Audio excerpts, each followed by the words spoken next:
Good morning everyone. This is Chandrakla and today we will start chapter number 15. That is data handling. That means any information collected or any report collected that is can be represented in the form of a graph or in the form of a table. That is known as data. Okay, so in class 4th also we have learned this chapter, and the first exercise given is related with the concepts which we have already learned in the 4th class. So here our first concept is actually a pictograph. That means in a table some information can be given, and in one table generally we have two parts. In one part any information can be given. For example, the number of students in 5th class and number of students in 6th class, and at the right hand side some symbols are given. Okay, that symbols can be anything, that can be smileys or that can be any particular shape. So here one symbol has its numerical value that is already given in the question. Accordingly we have to solve this graph. That means if it's written that here one smiley means 10, that means from here you can conclude that how many students are there in class 5th. If one smiley means 10, that means this is one smiley. For that we have 10 students. This is another smiley, so we have 10 more students. This is third smiley plus 10. This is fourth smiley plus 10. That means in class 5th total we have 40 students. Okay, and let it be here one more smiley.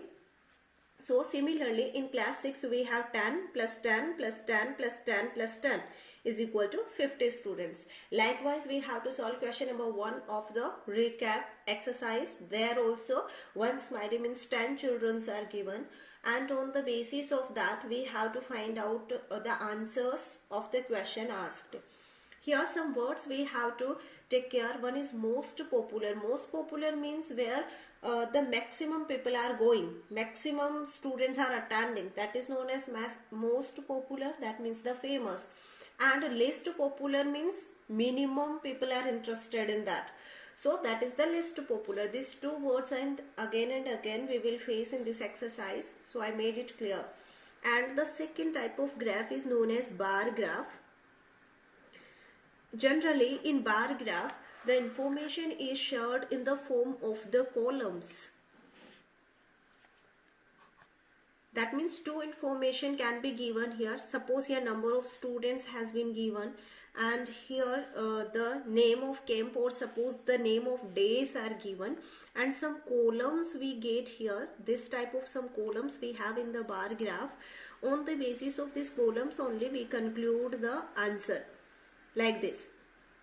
So suppose here the number of students are given, let it be 20, 40, 60, 80. Okay, so you see here we have two axes. This axis is known as x-axis and this axis is known as y-axis. Between these two axes we have some columns, and each column has two information related with one information is written at this side and one information is written on the x-axis. So here suppose it's the attendance of Monday, and here it is the attendance of Tuesday, Wednesday, Thursday. So that means they can ask how many students were or number of students were present on Monday. So this is Monday, we will take this Monday and then we will move forward. That means in the upward direction till our column has been given. It's here 40, that means on Monday 40 students were present.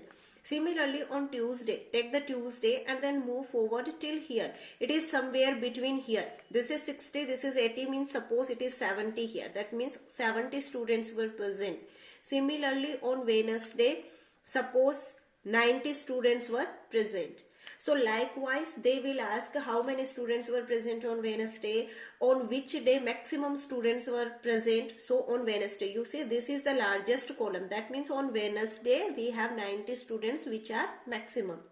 Likewise we have to answer the questions. Third one is the double bar graph. Just as the bar graph, here we will have two columns and each column will share a different information, so that is known as double bar graph. Suppose here one column, along with the same column another column is given. Similarly, one column, then another column is given. Similarly, one column and another column. Likewise, they can give many columns on the x-axis. On y-axis again we will have some informations. Suppose here it's given again number of students, and here it's given that Monday, Tuesday, Wednesday. Okay, and here you can write it 20, 40, 60, 80. And here two columns are there. Both the columns will be marked differently. Differently means suppose they have colored both the columns with two different colors. Suppose this is colored by red color and this has been colored by green color, or otherwise this type of lines. So if they are saying that this column represents the girls and this column represents the boys, then they can ask a question regarding that. That means they can say that the number of students, that means they can ask how many total students were present on Monday. Then what will you do? You see, these are the girls. How many girls? 60 girls were present on the Monday. On Monday, 60 girls were present. And how many boys? This column represent boys. So on Monday, how many boys are present? Nearly 70. That means 70 boys were present. So how many total students are present? You can add them. That is 13. That means total 130 students were present, out of which 60 were girls and 70 were boys. Similarly, they can ask on Wednesday how many girls were present. Then you see the girls, 80 girls are present on Wednesday. They can individually ask boys, how many boys are present on Tuesday. Then you see this symbol represents boys. That means how many boys? Nearly 50 boys were present on Tuesday. So likewise here two columns are given and two information has been shared, one about girls and one about boys. So this is known as double bar graph. Last type of graph given is the line graph, which is very important, and in your higher classes which will be very useful for you. In a line graph also you have two axes, one is x-axis and one is y-axis, and some information is given. Suppose here it's given number of people, and here it's given days. Days means Monday, Tuesday, Wednesday, whatever. So here Monday is given, Tuesday, Wednesday, Thursday, Friday, Saturday, Sunday, like that it's given. And a graph is given. Suppose here it's written 400, here it's written 500, then 600, then 700. Okay, so suppose it's written that here we are having a graph with 550, then we have at 483, then 492, and then we have a graph for 556. 56 means somewhere this is 50. Suppose here it's 50, that means 56 will be here, something like that. Like this type of graph, it can be extended further. This type of graph is given. So that means if they are saying that these were the number of people who participated in the fair on Monday, Tuesday, Wednesday, Thursday, Friday and Saturday. Then you see on Monday how many people participated in the fair. That gives the value 550. That means on Monday 550 people were present.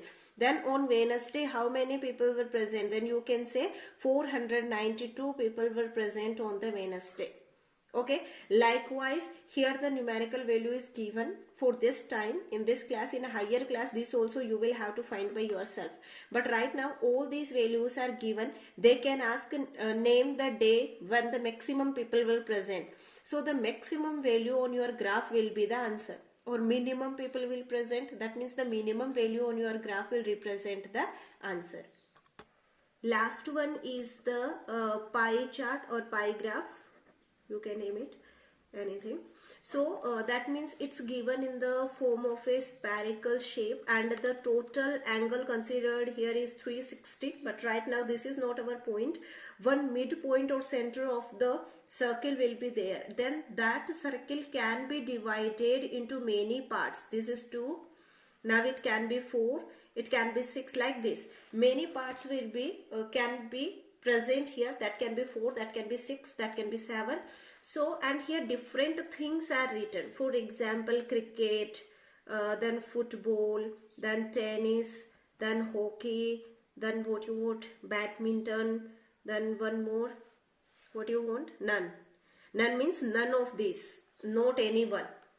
That means this many students are interested in football, these many students are interested in tennis, these many students are interested in hockey. So here generally we have to calculate the numerical values, but that is in higher classes. Right now you have to look at the diagram and you have to tell the name.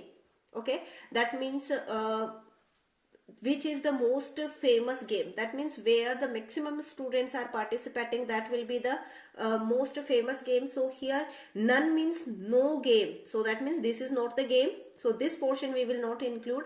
But you see, out of 1 2 3 4 5, this is the largest portion. That means the maximum students are interested in football. That means football is the most famous game. Okay, whereas the minimum students are interested in tennis, only this much. That means this is the least popular game.